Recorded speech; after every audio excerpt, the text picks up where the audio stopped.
Uttarakhand BJP की 2 दिवसीय अहम बैठक जारी है। देहरादून में बीजेपी की कोर ग्रुप की बैठक जारी है। लोकसभा चुनाव में जीत को लेकर होगा मंथन और विधानसभा के विस्तारकों से हुई पहली बैठक।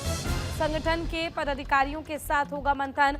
जिला अध्यक्ष, जिला प्रभारी, सह प्रभारी मौजूद रहेंगे। प्रदेश प्रभारी दुष्यंत गौतम करेंगे बैठक। चुनाव में जीत के बाद पदाधिकारियों को देंगे जीत का मंत्र और साथ ही देंगे धन्यवाद। बैठक में समीक्षाओं से बीजेपी निकालेगी समाधान। तो फिलहाल जीत के बाद लगातार मंथन का दौर चल रहा है। उत्तराखंड से 5 लोकसभा सीटों पर जीत हासिल करने के बाद अब बीजेपी चुनाव परिणाम की समीक्षा कर रही है।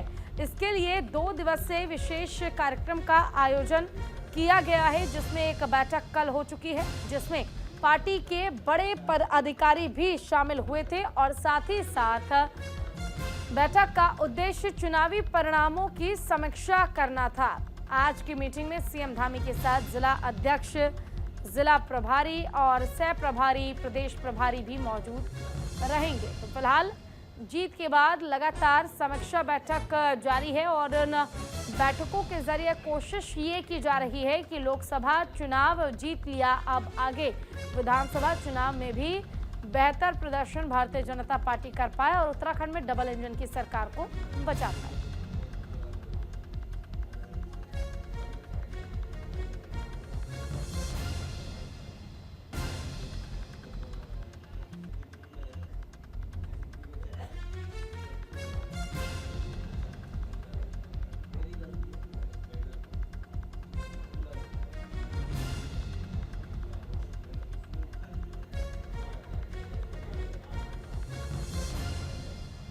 तो फिलहाल ये अहम जानकारी हम आपको दे रहे हैं। चुनाव में जीत के बाद भारतीय जनता पार्टी लगातार समीक्षा बैठक कर रही है। बीजेपी की 2 दिवसीय अहम बैठक जारी है। देहरादून में बीजेपी की कोर ग्रुप की बैठक चल रही है और इस बैठक में लोकसभा चुनाव में जीत को लेकर मंथन किया जा रहा है, ताकि आगामी चुनाव में, उपचुनाव में जीत भारतीय जनता पार्टी को मिल पाए, क्योंकि नेशनल लेवल पर जिस तरह से बीजेपी को टक्कर देने का काम विपक्ष ने यानी कि इंडिया अलायंस ने किया था। हालांकि उत्तराखंड में सीटें नहीं हासिल कर पाई इंडिया अलायंस, लेकिन बावजूद इसके जो कॉन्फिडेंस है वो इंडिया अलायंस का काफ़ी हाई हो चुका है और अब अपने स्तर पर जो मेहनत करने का जो प्रभाव है वो बाकी सीटों पर पड़ता नजर आएगा। इसीलिए लगातार भारतीय जनता पार्टी कोई भी कोर कसर नहीं छोड़ना चाहती है, कोई भी ऐसा मौका नहीं छोड़ना चाहती जिससे विपक्ष के पास मौका हाथ लगे और वो मौके पे चौका मार सके। विपक्ष को अभी फिलहाल उत्तराखंड सौंपने के बिल्कुल भी मूड में भारतीय जनता पार्टी नहीं है।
ज्यादा जानकारी के लिए हमारे साथ हमारे संवाददाता अनुज अवस्थी जुड़ गया। अनुज, फिलहाल अगर हम उत्तराखंड की बात करें तो बीजेपी बाकी राज्यों के हिसाब से अगर देखें यहाँ पर काफी मजबूत है और बेहतर स्थिति में है। उस स्थिति को बरकरार रखने के लिए बैठकों का दौर चल रहा है, जानकारी दीजिए इस पर।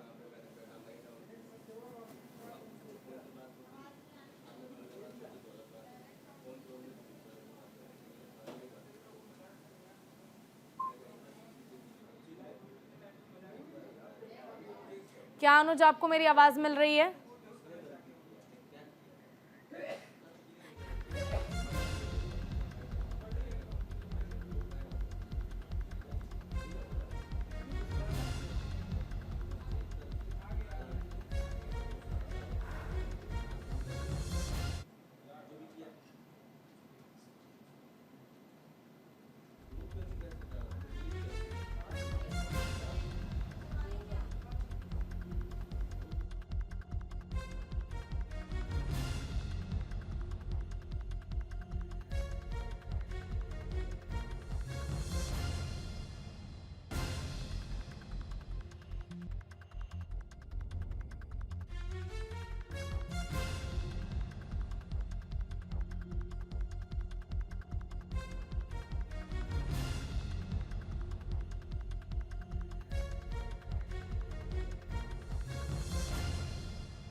से हमारे संवाददाता हमारे साथ जुड़ गए हैं। अनुज, फिलहाल उत्तराखंड में बीजेपी काफी बेहतर स्थिति में है और उस स्थिति को बरकरार रखने के लिए बैठकों का दौर भी जारी है। फिलहाल बैठक चल रही है, क्या जानकारी आपके पास?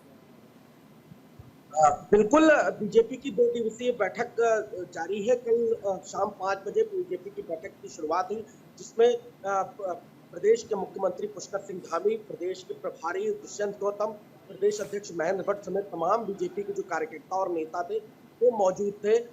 उसमें संगठन को लेकर के काफी चर्चाएं हुई, चूंकि उपचुनाव भी हैं 2 सीटों पे, मंगलौर विधानसभा सीट और बद्रीनाथ विधानसभा सीट। इसको किस प्रकार से जीता जा सके, अपने पाले में लाया जा सके। इसके अलावा अगर बात करें, चूंकि लोकसभा चुनाव भी बीते हैं, तो जो परसेंटेज घटा है, तो आखिर संगठन और साथ ही साथ सरकार, ऐसी कौन सी कमी रह गई है जो बीजेपी का परसेंटेज, वोटिंग परसेंटेज घटा है, तो इसको लेकर के भी मंथन लगातार जारी है। कई ऐसे चेहरे हैं जो संगठन में बदलाव हो सकते हैं, इसको लेकर के भी लगातार जारी है। एक चीज और है कि जो इस समय बीजेपी में भीतरघात जिन्होंने किया है, उनको किस प्रकार से पार्टी बाहर का रास्ता दिखा सकती है, इसको लेकर के भी उस बैठक में बातचीत हुई है। इसके अलावा अगर बात करें, चूंकि नगर निकाय चुनाव उत्तराखंड में होते थे लोकसभा चुनाव के पहले, लेकिन सरकार ने वो चुनाव को अभी टाल दिया था, लोकसभा चुनाव के बाद कराने का फैसला लिया था। लेकिन अब सरकार ने नगर निकाय चुनाव को अक्टूबर में कराने का फैसला लिया है। तो इसी वजह से अब अक्टूबर में जो चुनाव होंगे, उसमें क्या रणनीति होगी बीजेपी की, किस किस को टिकट मिलेगा, किसको नहीं मिलेगा, इन सब तमाम बातों पे 2 दिवसीय बैठक लगातार जारी है, जिसमें संगठन के सभी अनुज, ये जानना चाहूंगी, देखिए जल्द ही उपचुनाव होने हैं और ऐसे में उपचुनाव के साथ साथ अब विधानसभा चुनाव की तैयारियों में भी बीजेपी पहले से ही जुट गई है।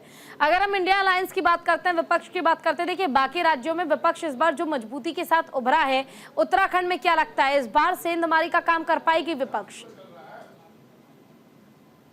बिल्कुल पूजा, चूंकि विपक्ष में अगर बात करें तो पूर्व मुख्यमंत्री हरीश रावत, प्रदेश अध्यक्ष करण मेहरा, नेता प्रतिपक्ष यशपाल आर्य, कांग्रेस इस बार चूंकि उपचुनाव भी है तो दोनों सीटों पे कांग्रेस ने भी कैंडिडेट घोषित नहीं किया है, लेकिन फिलहाल कांग्रेस ये चाह रही है कि कैंडिडेट घोषित करके ये दोनों सीटें अपने पाले में डालने को लेकर के लोकसभा चुनाव में 5 लोकसभा सीटें बीजेपी के खाते में गई। इसको लेकर के प्रदेश अध्यक्ष की नाराजगी हो, हरीश रावत की नाराजगी हो, ये आला कमान के ऊपर नाराजगी है कि उन्होंने टिकट सही बंटवारे नहीं किए हैं। लेकिन फिलहाल कांग्रेस हथिये पे उत्तराखंड में देखने को मिल रही है, वो अपनी जमीन ढूंढ रही है। लेकिन फिलहाल स्थिति ये है कि कांग्रेस नगर निकाय चुनाव की भी तैयारियां कर रही है, सेंधमारी जरूर कर सकती है, क्योंकि हरीश रावत जहाँ पे कहते हो सकता है कि वहाँ पे कई जगहों पे सेंधमारी हो जाए, कि लोकसभा चुनाव पे उन्हें मौका नहीं मिला था, तो उनके पुत्र हरिद्वार से खुद लड़ रहे थे, तो वो हरिद्वार तक ही सीमित रह पाए थे।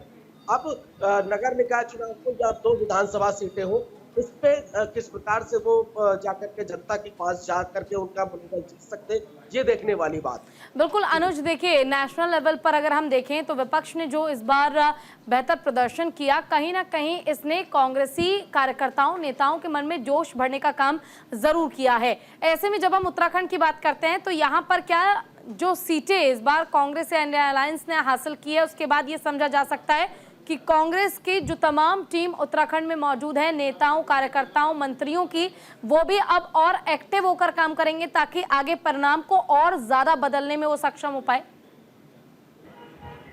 बिल्कुल पूजा, चूंकि अभी लोकसभा चुनाव के बाद CWC की बैठक हुई थी, जिसमें उत्तराखंड के जितने भी नेता थे वो दिल्ली गए हुए थे, वहां पे बैठक बुलाई गई थी। उस बैठक में कई एजेंडे, अब कांग्रेस या इंडिया अलायंस की अगर बात करें तो वो मजबूती में है। अभी उपचुनाव है मंगलौर विधानसभा सीट पे, वहां पे इस समय कांग्रेस भी अपना जो कैंडिडेट है वो खड़ा करेगी और बसपा भी अपना कह चुकी। पहले जो वहां के विधायक थे सरबत करीम अंसारी, जिनकी मृत्यु हो गई थी, वो बसपा के विधायक थे, तो बहुजन समाजवादी पार्टी भी वहां पे अपना कैंडिडेट खड़ा कर रही है। बद्रीनाथ विधानसभा सीट की अगर बात करें तो वहां से कांग्रेस भी अपना जो है कैंडिडेट खड़ा कर रही है। समाजवादी पार्टी के जो कार्यकर्ता थे, जो उत्तराखंड में निष्क्रिय थे, वो पूरी तरीके से सक्रिय हो गए हैं। तो ये जो तमाम चीजें हैं, चाहे वो समाजवादी पार्टी हो, बहुजन समाजवादी पार्टी हो या कांग्रेस हो, अब चूंकि मजबूती से जब इतनी सीटें आ गई है तो उत्तराखंड में भी अब मजबूती से वो चुनाव लड़ेंगे। ठीक है, चलिए बने रहिए हमारे साथ, आगे भी अपडेट लेंगे आपसे।